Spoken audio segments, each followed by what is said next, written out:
Top 10 overpowered magic anime इन 2025, वो भी Hindi dub के साथ। हमारा जो नंबर 10th का एनिमे इस लिस्ट में वो है the reincarnation of strongest exorcist in another world. ये एनिमे सीका की कहानी है जो एक पावरफुल एक्सोक्रिस्ट था, लेकिन अपने दोस्तों की बिट्रेयल के कारण मार दिया गया है। मरने से पहले वो अपनी आत्मा को रीइंकार्नेट करने का एक सीक्रेट टेक्निक यूज करता है और एक नए फैंटेसी वर्ल्ड में जन्म लेता है। इस नए वर्ल्ड में सेका एक नोबल फैमिली में पैदा होता है जहां सब लोग मैजिक पावर्स को सुपीरियर समझते हैं।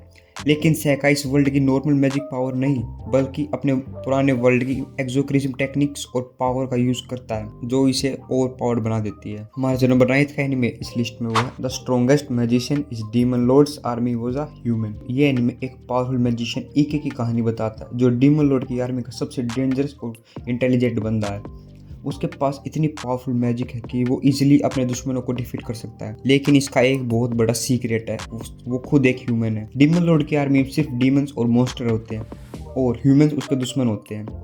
फिर भी ईके अपनी एक्स्ट्राऑर्डिनरी एबिलिटीज और माइंड से अपनी जगह बना लेता है, लेकिन जैसे जैसे वॉर आगे बढ़ती है उसका सीक्रेट रिवील होने का खतरा बढ़ जाता है। हमारा जो नंबर 8 का एनिमे इस लिस्ट में वो है I got a cheat skill in another world and became unrivalled in real world. ये एनिमे यूया की कहानी बताता है जो एक बुलीड और सेल्फ कॉन्शियस टीनेजर है। उसकी ज़िंदगी तब बदल जाती है जब उसे अपने ग्रैंडफादर के छोड़े हुए घर में एक सीक्रेट डोर मिलता है जो उसे एक फैंटेसी वर्ल्ड में ले जाता है। इस नए वर्ल्ड में यूया को चीट स्किल और ओवर पावर्ड एबिलिटीज मिलती है जो उसकी लाइफ को कम्प्लीटली ट्रांसफॉर्म कर देती है। वो सिर्फ इसेकाई वर्ल्ड में नहीं बल्कि रियल वर्ल्ड में भी अनराइवल्ड और ओवर पावर्ड बन जाता है, कॉन्फिडेंट और सक्सेसफुल। अब वो दोनों वर्ल्ड में अपनी नई पावर्स का यूज करके चैलेंजेस का सामना करता है। हमारा जो नंबर 7 का एनिमे इस लिस्ट में वो है मैजिक मेकर। ये एक यूनिक इसेकाई एनिमे है जो एक्स्ट्राऑर्डिनरी येट जीनियस प्रोटैगनिस्ट की कहानी बताता है। एक दिन एक talented but unnoticed researcher accidentally एक फैंटेसी वर्ल्ड में रीइंकार्नेट हो जाता है, एक ऐसी दुनिया जिसमें मैजिक एग्जिस्ट करता है लेकिन उसके रूल्स लिमिटेड है। अपनी साइंटिफिक नॉलेज और लॉजिकल थिंकिंग का यूज करके इस नए वर्ल्ड में मैजिकल थ्योरीज डेवलप करता है और ट्रेडिशनल मैजिक को एक नए लेवल पर पुश करता है। उसकी जर्नी में नए दोस्त, पावरफुल एनिमीज का सामना होता है। धीरे धीरे वो एक मैजिक मेकर बन जाता है जो मैजिक को समझने और उसे नए तरीके से यूज करने का तरीका बदल देता है। हमारा जो नंबर 6 का एनिमे इस लिस्ट में वो है द राइजिंग ऑफ शिल्डीरो। ये एक एक्शन पैक्ड इसेकाई एनिमे जो नाओफूमी की कहानी बताता है। नाओफूमी एक ऑर्डिनरी यंग मैन होता है जो 3 और लोगों के साथ एक फैंटेसी वर्ल्ड में समन हो जाता है। उन चारों को एक लीजेंडरी हीरोज बना दिया जाता है और हर एक को एक अनयूनिक वेपन दिया जाता है। नाओफूमी को शील्ड मिलती है जो सबसे वीक माना जाता है, पर सरप्राइजिंगली नाओफूमी को बिट्रेल कर दिया जाता है और वो सोसाइटी को बैनिश कर दिया जाता है। अब बिना किसी सपोर्ट के उसे अपने सर्वाइवल के लिए खुद स्ट्रगल करना पड़ता है। अपनी जर्नी में वो फिलो और रेप्टिलिया से मिलता है जो उसके लॉयल कंपेनियंस बन जाते हैं। साथ मिलकर वो मॉन्स्टर्स और किंगडम को करप्ट पॉलिटिक्स का सामना करते हैं। हमारा जो नंबर 5 का एनिमे इस लिस्ट में वो है मॉब साइको 100। ये एक एक्शन पैक्ड सुपरनैचुरल एनिमे है जो मॉब की कहानी बताता है। मॉब एक ordinary looking middle school blood का होता है, लेकिन उसके अंदर एक अनइमेजिनेबल साइकिक पावर होती है।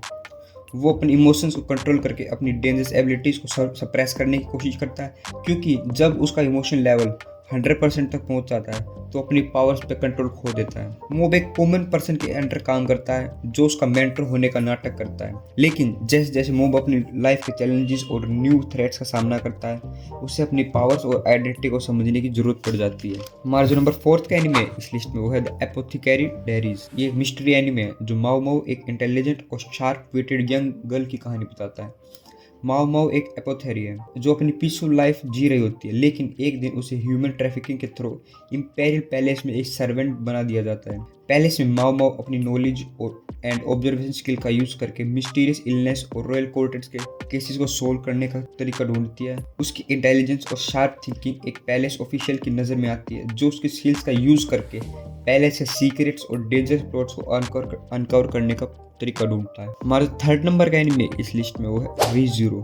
ये एक इंटेंस इसेकाई एनिमे है जो सुबारू की कहानी बताता है। एक दिन सुबारू एक कन्वीनियंस स्टोर से निकलता है, अचानक एक फैंटेसी वर्ल्ड में ट्रांसपोर्ट हो जाता है। इनिशियली एक्साइटेड होने के बाद उसे जल्दी पता चल जाता है कि ये दुनिया इतनी आसान नहीं जितनी उसको लगती थी। सुबारू को एक मिस्टीरियस पावर मिलती है रिटर्न बाय डेथ। जो उसे हर बार मरने पर एक दोबारा पास्ट के चेक पॉइंट पर वापस भेज देती है। इस पावर के थ्रू वो अपनी गलतियां सुधारने का और दोस्तों को बचाने की कोशिश करता है, लेकिन बार बार मरने का पेन और ट्रॉमा उसके लिए मेंटली डिस्टर्बिंग हो जाता है। हमारा जो सेकंड नंबर का एनिमे है इस लिस्ट में वो है जुजुत्सु काइसन। ये एक हाई एक्शन एनिमे है जो इस यूजी इतादोरी की कहानी बताता है। यूजी एक ऑर्डिनरी हाई स्कूल स्टूडेंट होता है जो एक्सीडेंटली एक कर्स्ड ऑब्जेक्ट सुकुना की एक फिंगर खा लेता है। इस वजह से सुकुना एक डेंजरस कर्स का होस्ट बन जाता है। वो इस नई पावर के साथ यूजी इतादोरी सोर्सरर्स के वर्ल्ड में घुस जाता है और टोक्यो जुजुत्सु हाई ज्वाइन करता है, जहां गोजो जैसे पावरफुल सोर्सरर्स उसे ट्रेन करते हैं। उसका मिशन है सुकुना को बची हुई फिंगर्स को कलेक्ट करना और कर्सी से दुनिया को बचाना। साथ ही वो अपने नए दोस्तों मेगुमी और नोबारा के साथ मिलकर डेंजरस कर्सीज का सामना करता है। हमारा जो फर्स्ट नंबर का एनीमे इस लिस्ट में वो